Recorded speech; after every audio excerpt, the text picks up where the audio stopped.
Oi! Hoje é mais um vídeo daquela série já super famosa aqui no canal, intitulada A Melhor Idade para Ler. E dessa vez o tema é Literatura Infantil. Então vamos ver o que a Dona Maria tem a dizer a respeito disso. Bom, antes de começar, vamos falar daquela novidade que acho que você já esqueceu, né? Agora esse vídeo aqui que a gente faz, essa série de vídeos, tem um nome. Qual que é o nome?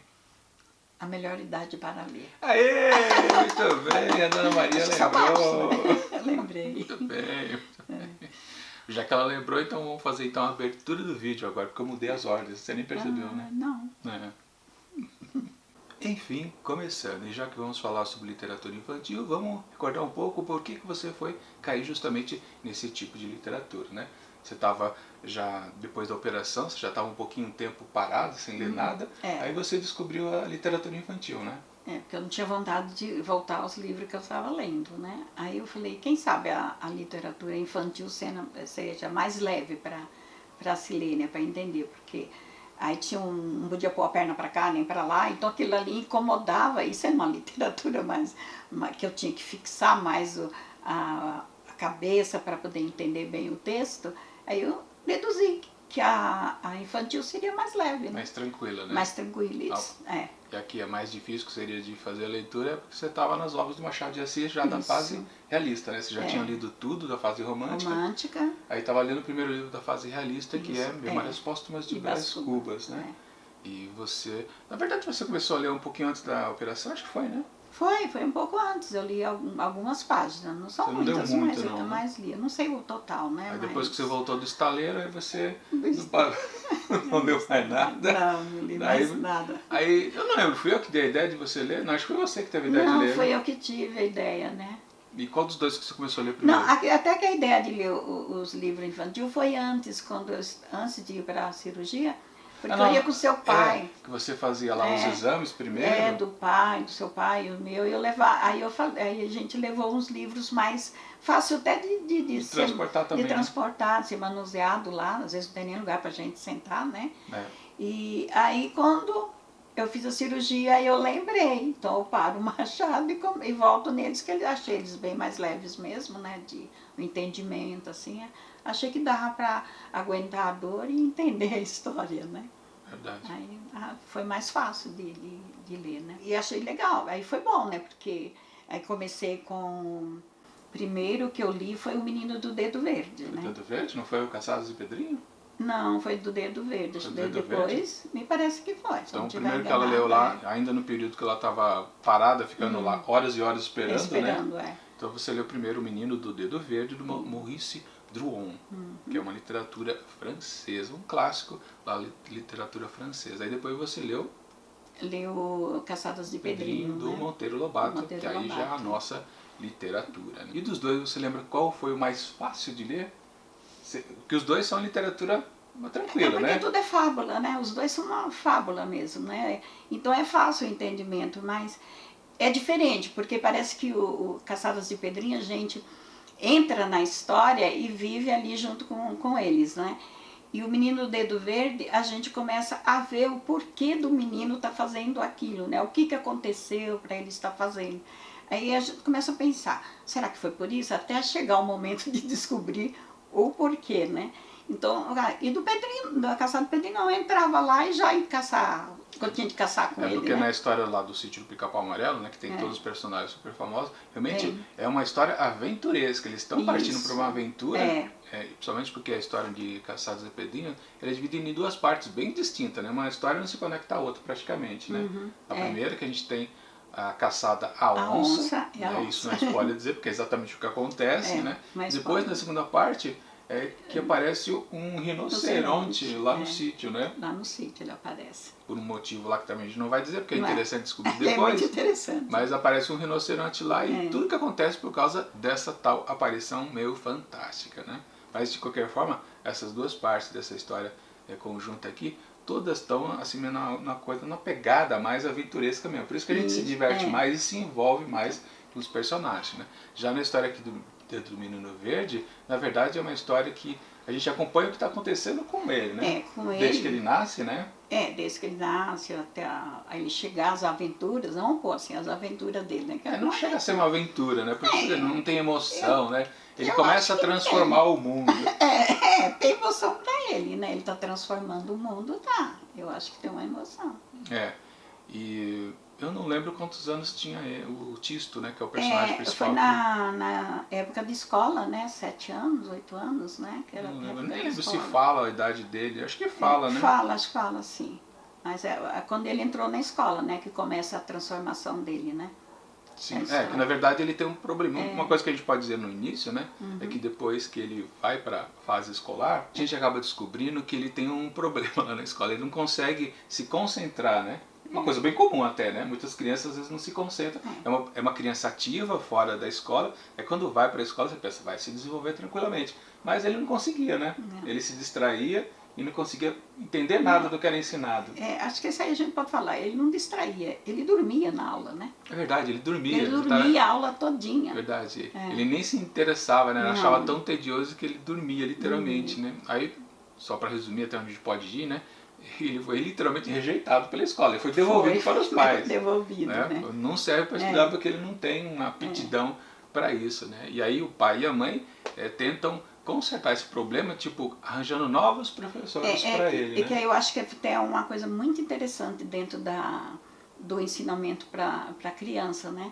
Onde o pai foi buscar, já que na aula normal ele não se interessava. O padrão normal, né? Isso, o padrão normal. Que hoje em dia os professores usam muito isso, né? Aí o pai achou de achar uma solução para que ele aprendesse sem estar dentro de uma sala de aula, né? Porque foi muito interessante isso daí.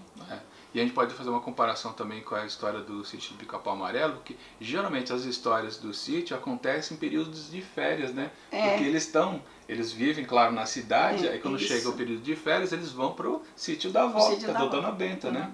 Então vai o Anarizinho, vai o Pedrinho, e claro, os seres mágicos que lá existem, eles não voltam, eles sempre ficam lá. Né? Mas eu lembro bastante quando eu assistia aquela versão da Globo lá nos anos 70, acho que começou em 1977, que é a minha melhor versão, claro, porque eu era pequeno naquela época, né? Então a versão seguinte eu já não curtia muito, eu já estava mais velho, né? Eu lembro que realmente quando eu entrava uma nova temporada, era justamente chegando Pedrinho e a Nirizinho pro sítio, porque acabou, aliás, começaram as férias. Até eu esperava chegar, né, a temporada, né? Então é uma diferença que a gente pode perceber, né, que na verdade as crianças do sítio, elas são instruídas, né? Passaram pelo processo normal de educação nas escolas, e o Tisto, ao contrário, ele não conseguiu se associar àquilo, né? Ou seja, ele é uma pessoa um pouquinho diferente. Aliás, depois no final da história a gente descobre que é muito diferente. Muito, né? Na verdade, muito diferente, né? Muito mesmo. Mas é é fábula, né, que a gente fala mesmo, né? Na verdade não é fábula. Fábula é quando a história é toda centrada em bichos. Sim. Que é o caso lá da outra história que daqui a pouco a gente vai falar. Tá. Aliás, nem vamos falar nesse vídeo, vamos falar em outro. Aliás, só já resumindo, já falando, né, que foi o outro livro que você leu, que foi Beasts of Burden, Rituais Animais, que é uma história totalmente com cachorros e gatos. Aí é uma fábula, porque a fábula é mais quando a história está toda voltada para os bichos, e aí eles estão com um comportamento humano, né? Realmente. Tem a atitude de humanos e tudo, né? E os humanos de fato da história só aparece assim, tipo o pé, né? De vez em quando aparece um ou dois. Uma mão, um pouquinho o rosto, né? Mas... embora aqui apareça com mais, até uma história bem intensa, né? Que a gente não vai falar hoje aqui, mas no caso, esse é o tipo mesmo de fábula, né? Quando a história está centrada nos animais. Porque eu citei a fábula.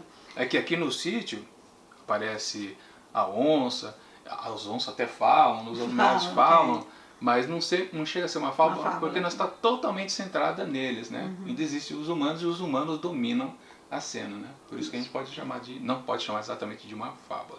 Mas tirando isso, sim, as duas histórias têm animais que falam, né? Aqui na história do Tisto tem é um burrico, né? Tem animais também, mas tem. Porque até quando eles começam a falar... Mas não só animais. Ele interage com os animais, ele conversa, Mas aí eu realmente concordo com Aliás, você. e só ele conversa, né? Porque no caso do sítio, conversa, até a dona Benta, a tia Anastácia e demais conversam com os animais, né? Mas aqui só ele consegue falar com os animais, né? O que deixa menos uma história fabular, né? E outra coisa para falar aqui também da história, que a gente tem uma certa conexão entre as duas, não sei se você reparou, que talvez uma é quase o contrário da outra. Você reparou um tema geral que tem nas duas histórias? Pelo menos na parte inicial aqui de Caçados, na primeira história, e depois na história inteira aqui do Tisto?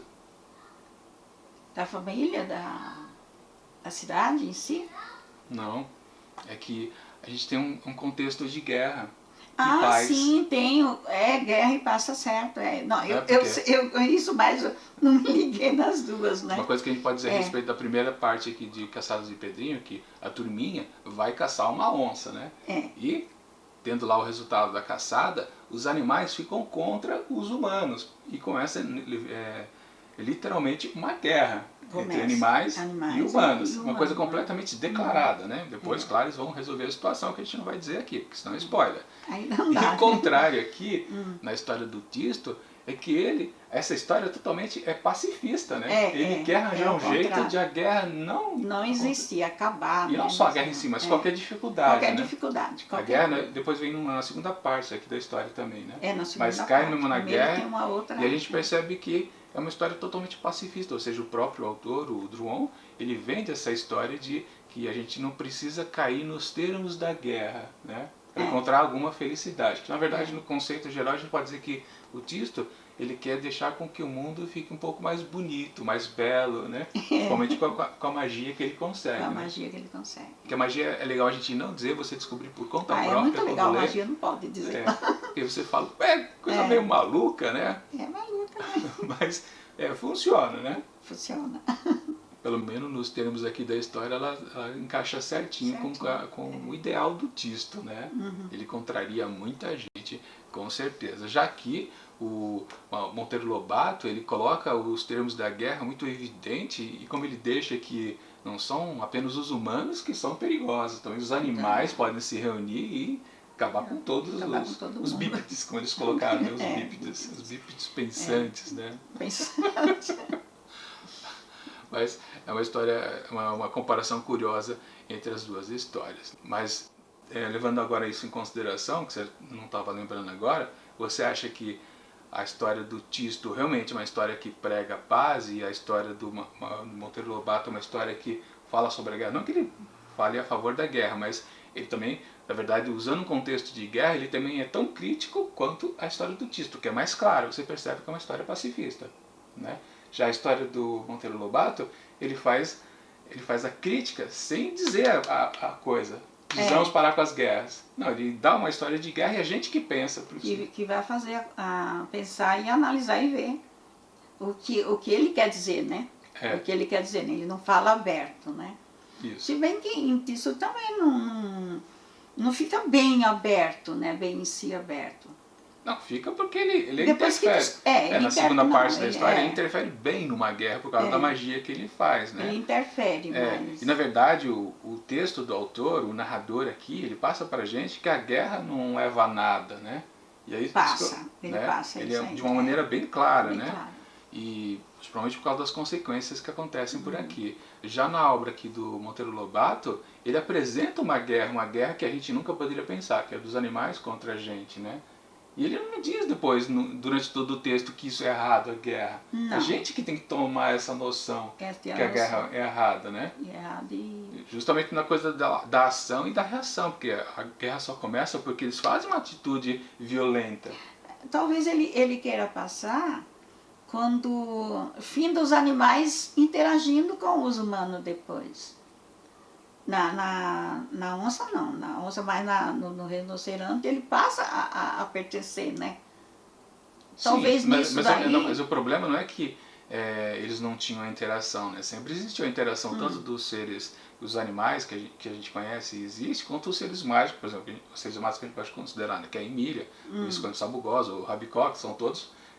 primeiro que alguns são bonecos de pano, outro é um boneco de sabugo de milho e outro é um porquinho, né? Mas o porquinho é o que mais associa aos outros personagens, ou seja, na verdade, mesmo um animal, ele toma uma forma de comunicação com os adultos, né? Mas o que eu digo é que é a violência da caçada que eles fazem, né? Então, mas a violência da caçada. Mas no desenrolar e voltar, e o animal voltar, aí eu acho que vem dizendo assim, não precisa ter essa guerra, só se for falar, conversar.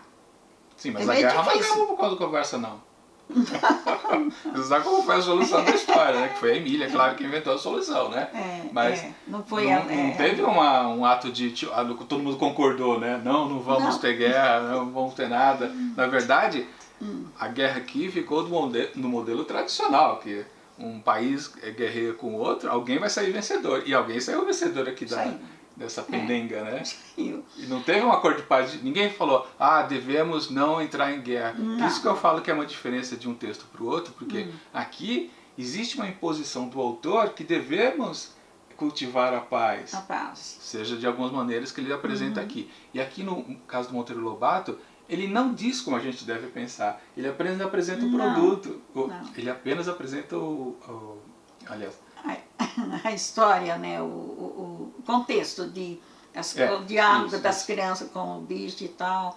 Aí ele apresenta isso, mas ele não diz que é certo nem que é errado. Isso, a gente que tem que pensar. Tem que pensar. Isso que, na minha opinião, é a melhor literatura, que a literatura que apresenta os fatos e a gente depois toma uma atitude, ou não, e se está certo ou se está errado as coisas apresentadas aqui. Né? Ele não coloca uma posição oficial de como você deve pensar. O contrário desse autor francês aqui, que ele claramente é um texto pacifista e diz que a guerra é errada. Só que ele força a tinta, né? Ele não deixa a gente pensar literalmente, ele conduz, ele apresenta o problema e te apresenta a solução. Ou seja, você passa pela leitura sem pensar, na verdade. Você está apenas concordando com a opinião dele.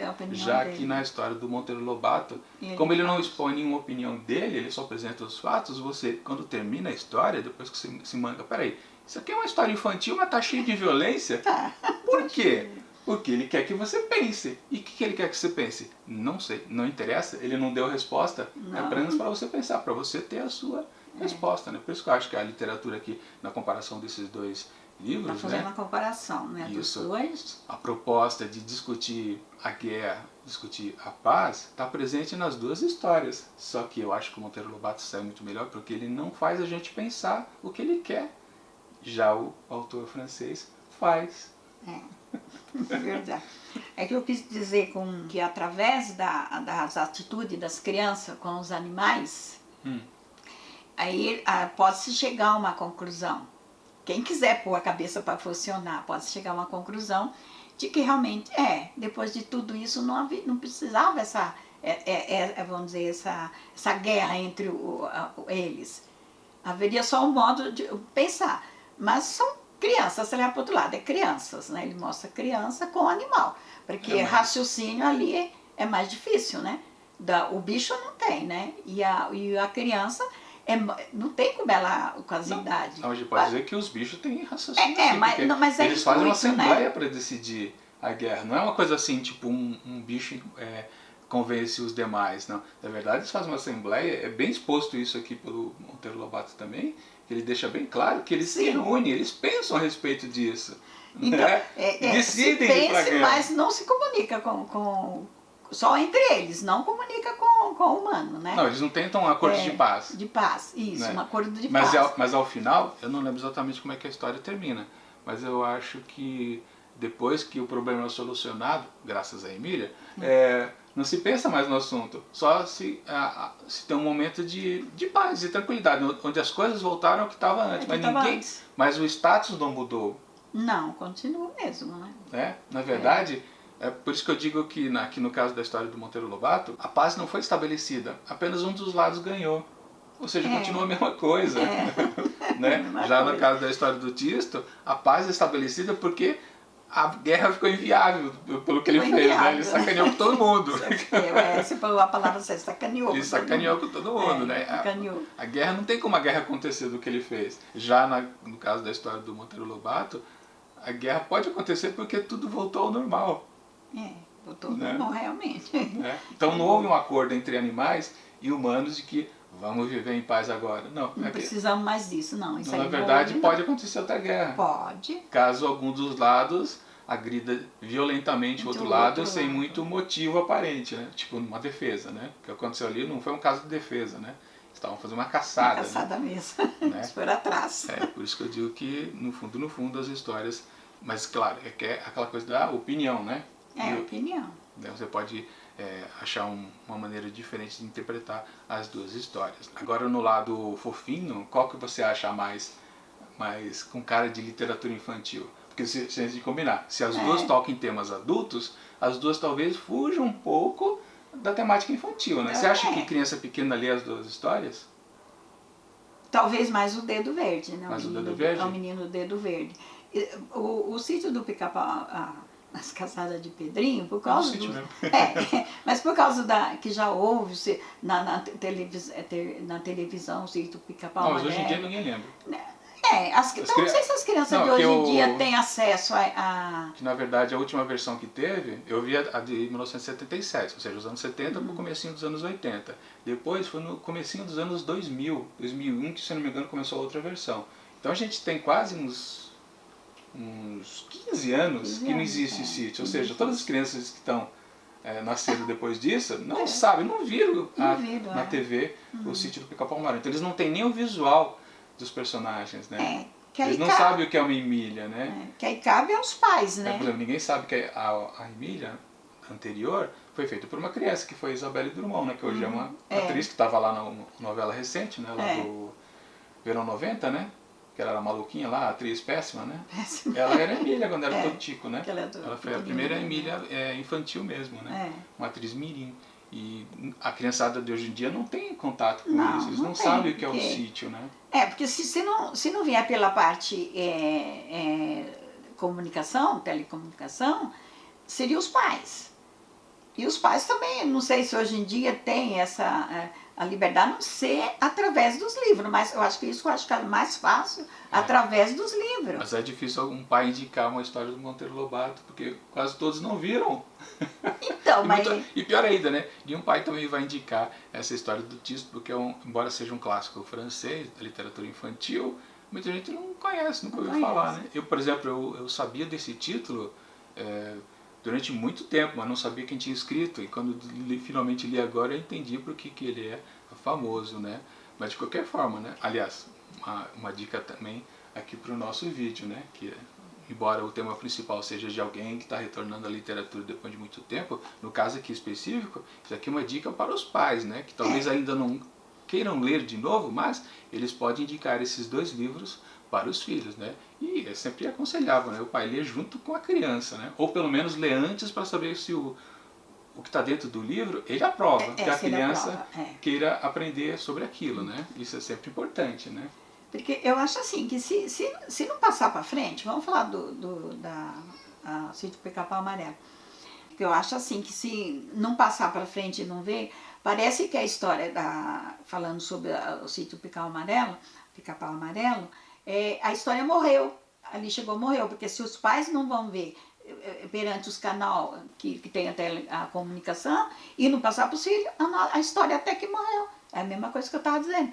É como se eu daqui 20 anos eu não estou aqui e não passar para o meu neto, para a minha família, o que existiu comigo. Verdade, com certeza, né? E não sei se gravou tudo, porque a câmera parou ali misteriosamente, não sei se cortou um pedacinho aqui, mas vamos ficar por aqui, porque acho que a gente já gravou bastante, já falamos bastante também desses dois livros, né? Acho que eu gostei da literatura dos dois, né? Acho que, claro, eu gostei mais da literatura do Monteiro Lobato do que do Maurice Druon, que justamente autores que conduzem pensamento eu geralmente não gosto, né? Você gostou mais de qual? Não, eu também prefiro Caçadas de Pedrinho. E depois, ela já leu também, tá na minha frente, já leu As Memórias de Emília, né? Emília, E você achou que é um livro mais interessante do que Caçadas? Sem dar spoiler pra mim. Não, eu acho que tem uma diferença aí, bem assim. A Emília, não sei se é porque ela tem um modo de pensar diferente dos meninos, né? Então talvez aí esteja essa coisa, não, nesse modo de pensar do Pedrinho, a Narizinho, as meninas, os outros que aparecem, ela pensa diferente. Então tá aí a diferença no livro. Curioso. Vou tentar descobrir a Descubra. respeito disso, porque eu preciso ler Descubra. pra gente fazer o próximo vídeo, né? Bom, a gente tinha falado que nesse vídeo aqui a gente ia falar sobre literatura infantil desde o vídeo passado, mas também faltou a gente falar sobre 2 livros aqui que vai ficar para um próximo vídeo, que é justamente outros 2 infantis, que é aquele que a gente falou que tem mais uma cara de fábula, né? Que é Beasts of Burden, Rituais Animais, e também esse livro aqui de poesia, Billy com limão verde na mão, né? Que esse aqui, aliás, já está resenhado. Vou deixar o link aqui em cima para você dar uma conferida a respeito do que eu falei sobre essa obra aqui, desse poeta concretista brasileiro aqui. Uma história interessante, mas eu achei mais ou menos. Mas enfim, no próximo vídeo a gente vai comentar essas 2 outras obras. No segundo vídeo, porque o próximo, na verdade, a gente vai falar a respeito desta obra aqui, ó, que a mocinha aqui encalhou durante uns 3, 4 anos, talvez 5 anos. Não, daí é exagero. Não, demorou para ler esse trem aqui, ó. Tem alguém aí? Da Marian Keyes. Finalmente, ela terminou de ler esse tijolinho aqui de 800 páginas, né? Não, é quase 700. Não, 580. 580, quer dizer, quase 600. 580 páginas. Ela leu uma obra de 1500 em 3 meses, 4 meses, e demorou 3 anos para ler um trem desse. Muito Ou seja, bom, o motivo é óbvio, né? Claro, né? Uma história agradou mais do que a outra. Mas enfim, no próximo vídeo a gente vai falar a respeito desse livrinho aqui. Então, acho que o que a gente tinha para dizer é isso, né? E só resta dizer tchau. Tchau. Nossa Senhora, tô cega, não tô vendo nada. Esse ombro tá aparecendo, né? O meu também tá. Tá, aqui tá uns 2 dedinhos. E o outro lá? Qual? Esse aqui tá encostado a você. Não, eu tô falando o outro, né? O seu ombro? Não dá pra ver. Eu não vejo meu ombro porque tem o plug ali do microfone. Mas também dá não tá pra vendo ver. nada. Dá pra ver que eu me ceguei agora. Ai. Vamos travar aqui pra câmera não sair do lugar. Oi! Hoje é mais um vídeo daquela série super famosa já aqui no canal, A Melhor Idade para Ler. E dessa vez o tema é literatura. É a moto passando na rua. E o moleque também tirando sarro, né? Ai. Quantas vezes já? Quantas vezes já? Vamos. Vai ter bastante erro de gravação esse vídeo. Vai. Não põe tudo não, hein? Oi! Hoje é mais um vídeo daquela série já super famosa aqui no canal, agora intitulada, né? A Melhor Idade para Ler. E dessa vez o tema é literatura infantil. Então vamos conferir o que a Dona Maria tem a dizer a respeito dessas pequenas obras. E por que você fica repetindo o que eu falo? Parece o Barbosa? Barbosa. Eu não falo mais nada.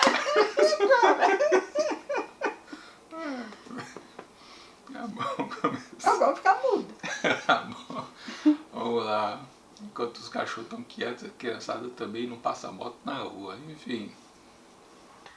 Acabou. Acabou. Agora o que foi que a gente perdeu ali, né? E pior que não dá, né? Pra gente colocar lá, né?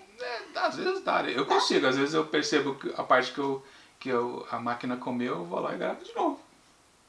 Então, aí você... Mas 2 falando é mais difícil você lembrar, né? Que você estava falando, o fio da meada, né? Mas foi sobre aquilo mesmo que eu falei.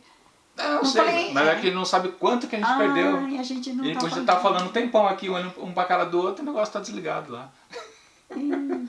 Eu já fiz isso, de não perceber que eu perdi 5 minutos de gravação. É mesmo, você tem razão. Né? Ele devia apitar quando para. Né? Então olha e a gente refaz. Nossa. Enfim, acabou, né? Acabou. O primeiro.